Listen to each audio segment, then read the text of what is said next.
Bota po dridhet nga një fjali e vetme. Donald Trump sapo hodhi bombën në Time Magazine.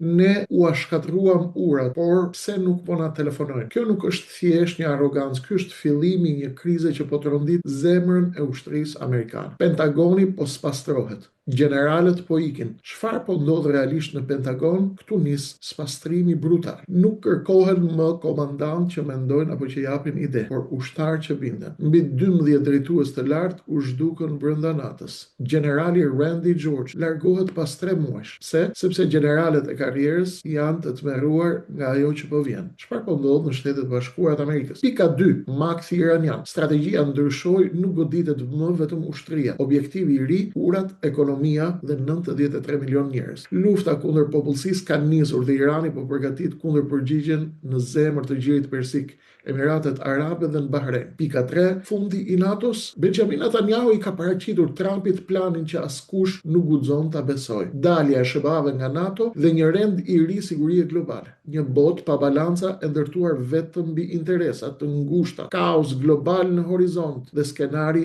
është i qartë. Për shkallëzim i menjëhershëm i luftës Shtetet e Bashkuara të Amerikës, Izraelit dhe Iran. Shpërthim i çmimit të naftës dhe krizë totale në Europë. Një luftë që nuk kontrollohet më nga strategjia, por nga paniku njerëzor, nga mjegulla dhe paqartësia. A është Amerika në prag të një lufte të cilën nuk e di më si do të përfundojë? E vërteta është shumë më e panjohur se kaq. Nuk mund ta mbyllim këtu. Ndiqeni analizën time të plot pik për pik tek linku që ju kam vendosur në komentin e parë poshtë kësaj video, ose shkoni te kanali Krishnik Osmani në YouTube. Mirë dëgjofsh.